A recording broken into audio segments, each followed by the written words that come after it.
Саламатсыздар ма студенттер?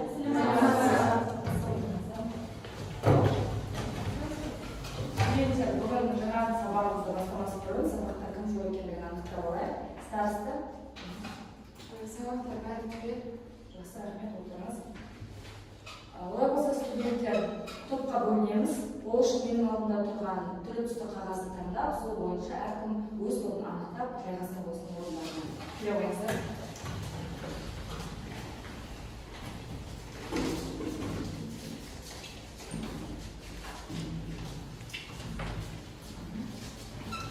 Сары түсті алғандар сары топқа барамыз, қызыл түсті алғандар бірінші топқа келіп орналасамыз.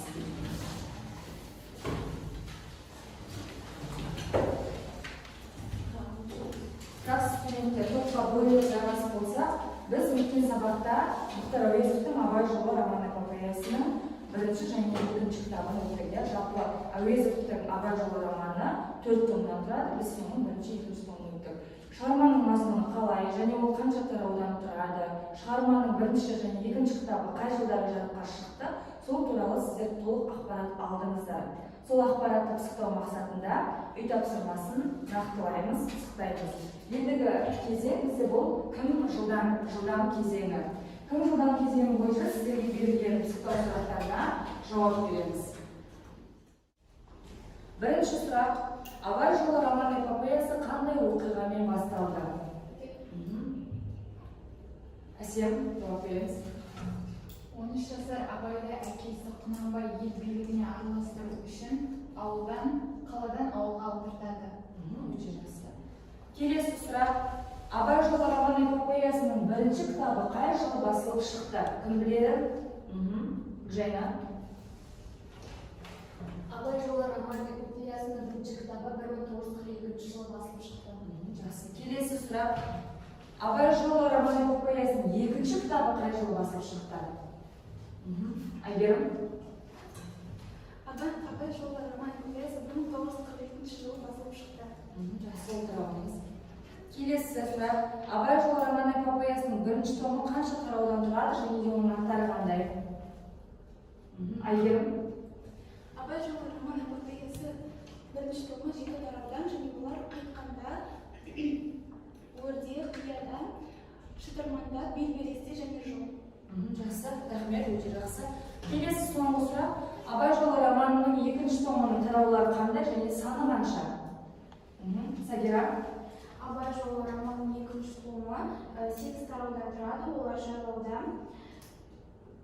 асуда, биікте, тарауда, эпилог және асу. Жақсы, отырамыз, рахмет. Келесі, ендеше студенттер Абай жолы роман-эпопеясын толық меңгердіңіздер деген түсінік бар, себебі пысықтау сұрақтарына толыққанды жауап беріп тұрсыздар. Олай болса, студенттер жаңа сабаққа өтеміз. Тақтаға назар аударамыз, барлығымыз тақтаға назар аударамыз. Білектік аулаға көктем де көңілді, бақта да бауда да ақ гүлдер өрілді. Осы өлең жылдарынан қандай мағынаны байқап тұрсыздар? Мағынасы қандай?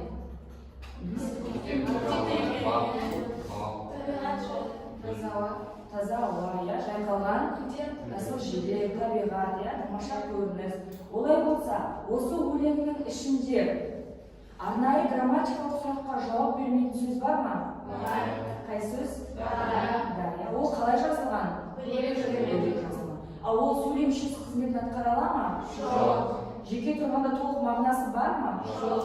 Олай болса, студенттер, қазақ тілінде шылау деген сөз табылар. Жаңа тақырыпқа өтеміз, күннің жадын жазамыз, кітаптан 134-ші бетті ашамыз. Шылау және де оның түрлері.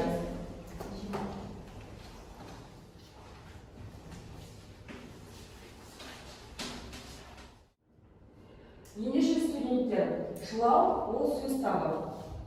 Жеке тұрғанда грамматикалық мағынасы жоқ, арнайы сұраққа жауап бермейді. Сөйлемге бөлек жазылады, сөйлем мүшесі қызметін атқара алмайды. Мұндай сөздерді қазақ тілінде шылау сөздер деп атаймыз. Шылау сөздер сөйлемге атқаратын қызметіне байланысты үш топқа бөлінеді. Олар жалғаулық шылауы, септеулік шылауы және де демеулік шылауы. Бірінші, жалғаулық шылауы. Жалғаулық шылауы сөйлемде сөздер мен сөзді, сөйлемдер мен сөйлемдерді байланыстырушылық қызмет атқарады. Яғни оларды бір-бірімен салаластыра байланыстырады. Жалғаулық шылауларына жатады мен, бен, пен, даде, тате, не болмаса, яки, немесе, және, әрі, біресе, әйткенмен, дегенмен, сонда да, өйткені, себебі сол себепті деп аталатын шылау сөздер жалғаулық шылауларына жатады. Келесі септеулік шылауы. Септеулік шылауы сөйлемде септік тұлғадағы сөзге тіркесіп келіп, сабақтастыра байланыстырушылық қызмет атқарады. Септеулік шылауларына жатады үшін, туралы, сайын, тәрізді, сияқты, дейін, кейін, шейін, соң, бері, бұрын, қатар, бірге, қоса, қарай деген шылаулар бізде септеулік шылауларына жатады. Келесі үшінші демеулік шылауы. Демеулік шылауы сөйлемде байланыстырушылық қызмет атқармайды. Ол өзі жалғанған сөзге, өзі тіркескен сөзге жаңа мағына үстейді. Мұндай демеулік шылауларға жатады ма, ме, ба, бе, памелес шылаулары, ақ, ау, ай, даде, қой, ды, қана, ғана, мыс, міс және де ау шылаулары жатады. Олай болса, тақырып түсінікті болса, оқулықтан қысқа ғана ережені жазып аламыз дәптеріңізге.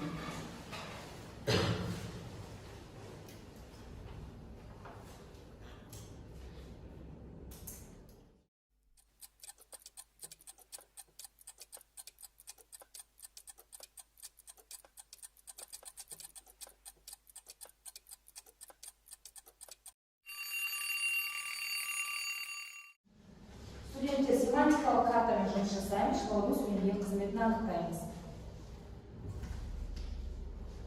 Әрқайсымыз картаға жазамыз.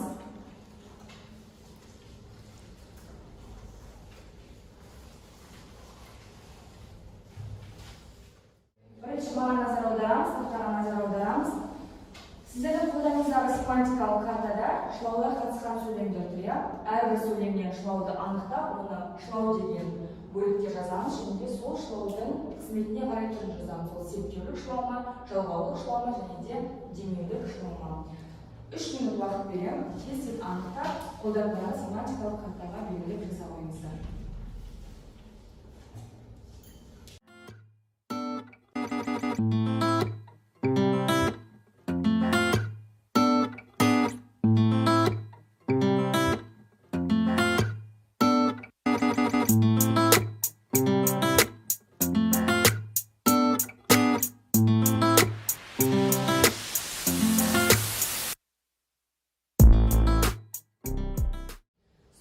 Тапсырманы орындап болса, картамыздағы сөйлемдерді талдап көрсетейік. Кім дайын, кім сөйлейді? Әсем. Бірінші, екінші сөйлем бойынша сөйлейміз. Қазақ халқының тырнақ жылы қонақжайлығы саяхатшылар мен ғалымдар жоғары бағалаған. Бұл жердегі шылау мен шылауға, ол жалғаулық шылау қызметін атқарып тұр. Екінші сөйлемде де солай. Шығысқа дейін жүретін жол ұзақ. Бұл жердегі шылау дейін, ол септеулік шылауды атқарып тұр. Жақсы. Келесі сөйлемде кім талайды келесі сөйлемді? Алихан. Қарағмау неге кешіктің деген сөз. Сөйлемдегі шылау ол демеуліктің қызметін атқарып тұр. Қыстауға қалғаннан бері кеш сайын абай ешкімге білдірмей елеусіз ғана әжесімен оңаша қалды. Бұл сөйлеуде шылаулар сайын, бері, ғана. Сайын мен бері ол септеулік шылаудың қызметін атқарып тұр, ғана ол демеулік шылаудың қызметін атқарып тұр. Жақсы. Ал келесі сөйлемді кім талдап көрсетеді? Майра. Сөйлемде Абай мен Мұхтар және Шәкәрім қазақ әдебиетіндегі бір тұлғалар. Бұл жердегі шылаулар мен және бұл жалғаулық шылаудың қызметін атқарып тұр. Және қазақ жастарының сұранысына театрға басым ба, әлде кинотеатрға ма? Бұл сөйлемде шылау бар ма? Бұл демеулік шылаудың қызметін атқарып тұр. Өте жақсы студенттер. Барлықтарыңызда да тапсырмаларыңыздар орындалған деп ойлаймын. Жақсы, сіздерге. Жақсы. Олай болса студенттер келесі тапсырма оқулықпен жұмыс жасаймыз.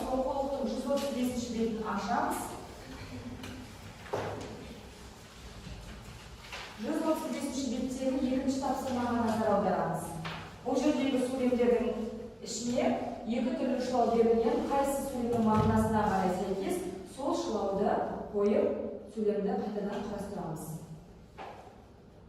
Дәптерімізге жазамыз тапсырманы. 135-ші беттегі екінші тапсырма.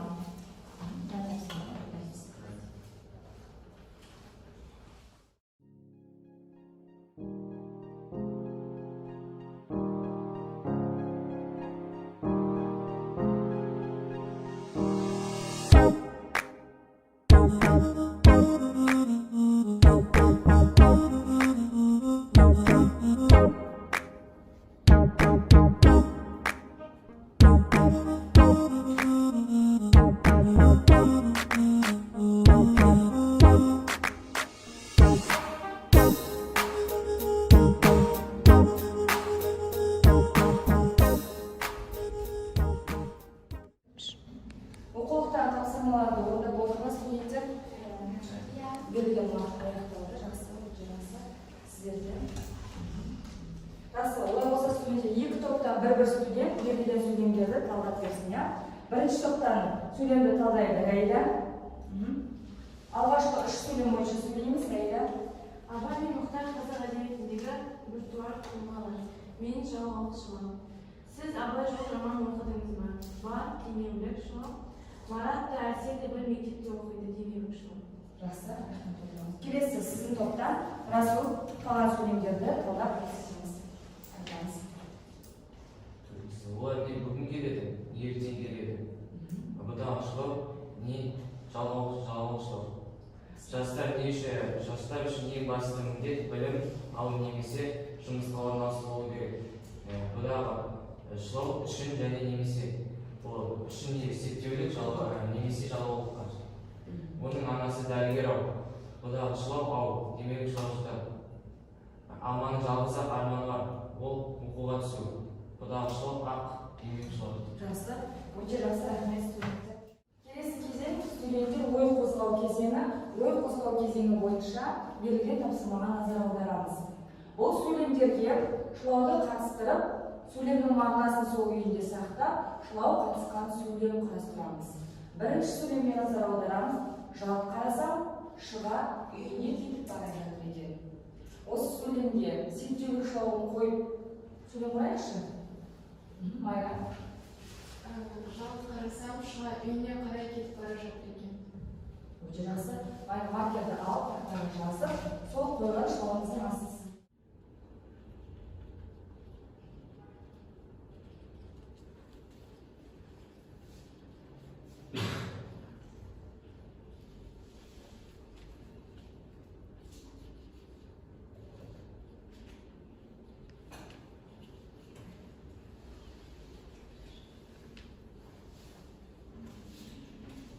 Қарай бұл септік жалғау болады.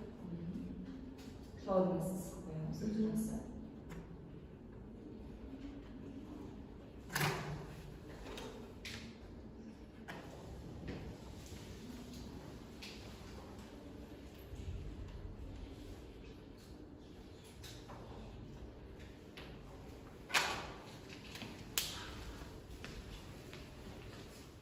Жақсы, келесі сөйлемге назар аударамыз. Электронды поштаның жалпы дамуы ғаламторды пайдаланушылардың белсенділігіне байланысты болды. Осы сөйлемге қандай шылау қойып сөйлемді қайтадан құрастыра аламыз? Әсем? Сөйлемге маршылауын талқылауға болады. Электронды почтаның жалпы дамуы ғаламторды пайдаланушылардың белсенділігіне байланысты болды ма? Бұл демеулік шылау. Жақсы, тақтаған.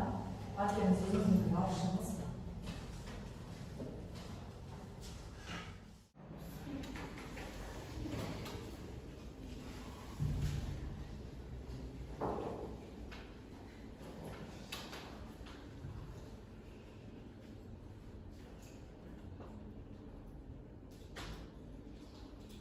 Жалпы дамуын ғаламторды пайдаланушылардың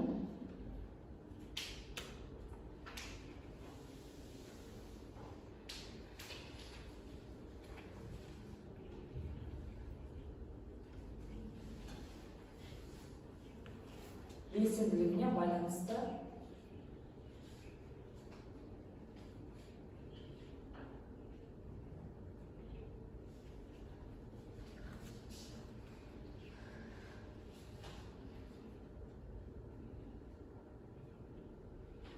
Болды ма, иә? Шылаудан асықсамыз.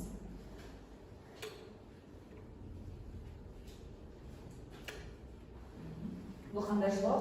Бұл демеулік шылау. Жақсы, отырамыз. Келесі сөйлемге өтеміз. Келесі сөйлем қазақ әдебиетіндегі үш бәйтерек Сәкен Сейфуллин, Ілияс Жансүгіров, Бейімбет Майлин. Әсем, Әділова. Бұл жерде және зейін шылауды жатқызуға болады. Ол жалғалық шылауы Қай жерге қоямыз және шылауын? қазақ әдебиетінде үш бәйтерек Сәкен Сейфуллин, Ілияс Жансүгіров және де Бейімбет Майлин. Өте жақсы, тақтаға. Маркер өзіңізбен алашыңыз.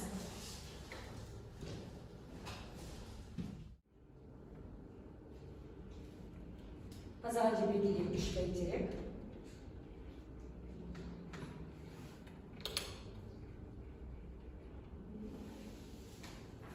Сәкен Сейфуллин.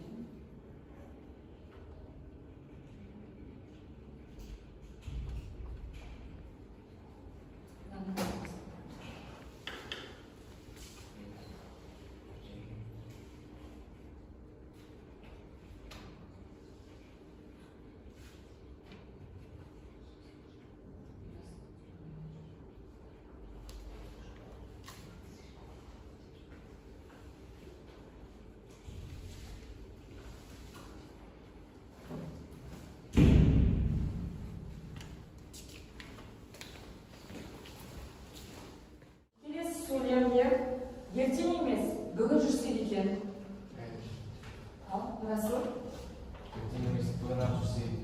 Қандай шылау? Демеулік шылау. Жақсы, тақтаға. Маркерімізді алышыңыз.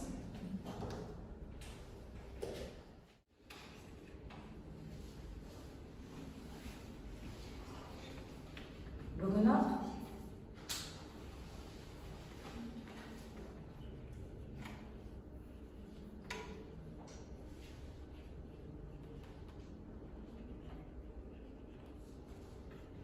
Демеулік шылау.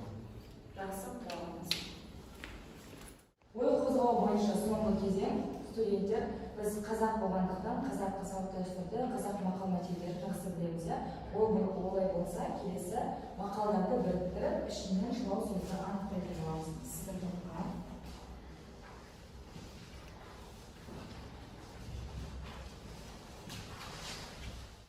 Студенттер мына жерде барлық мақал бойынша қағаз қималары тұр. Сол мақалдарды біріктіріп, әрбір А4 қағазға клеймен клейлейміз де шылаудың астын көрсетеміз. Мақалды әрбір сөздердің қағаз қималарын дайындап қойдым. Соны біріктіріп, мақалды шығарып, астынан шылау сөзді анықтап жазамыз.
Берілген тапсырманы орындап болса, сіздің топтан бір студент шығып, тақтаға мақалды жазып, ішінен шылау сөзді анықтап, мағынасына тоқталамыз. Сәгира, бір студент көмектесіп,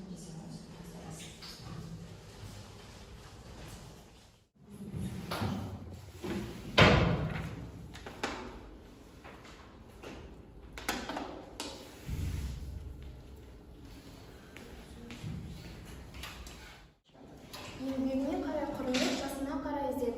Бұл мақалда шылау қарай, септеулік шылау, отан үшін отқа түс күймесін. Бұл мақалда шылау үшін, ол да септеулік шылау. Тау мен тасты су су бұзар, адамзатты сөз бұзар. Бұл жердегі шылау мен, жалғаулық шылау. Өте жақсы, отырамыз. Келесі топтан жайна шығамыз, мақалдарды жабыстырамыз тақтаға.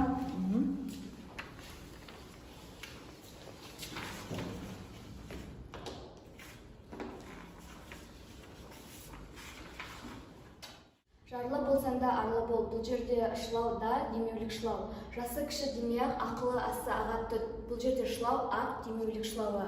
Анадан артық дос бар ма, ашудан жаман қас бар ма, бұл жерде шылау ма демеулік шылауы. Өте жақсы, отыра қойыңыз.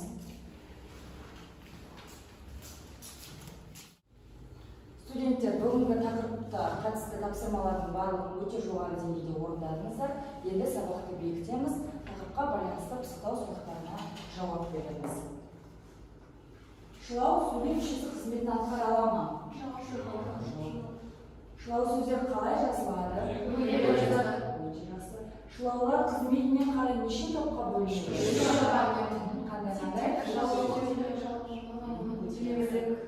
Әрі, және, біресе, кейде қандай шылаулар? Жалғаулық. Демеулік шылаулар қатарына қандай сөздер жатады? Қандай шылау сөздер жатады?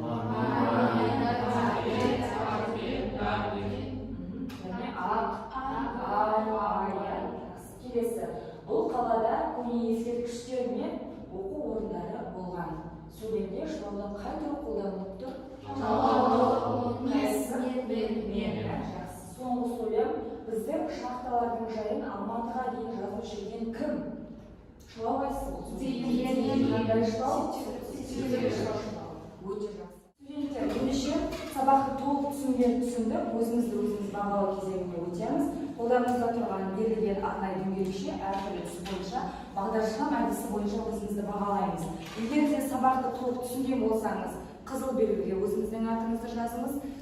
Жартылай түсінген болсаңыз сарыға, сабаққа түсінбеген болсаңыз, онда жасыл белгіге жазып, тақтада берілген өзіңізді бағалау парағына әкеліп жабыстырыңыздар.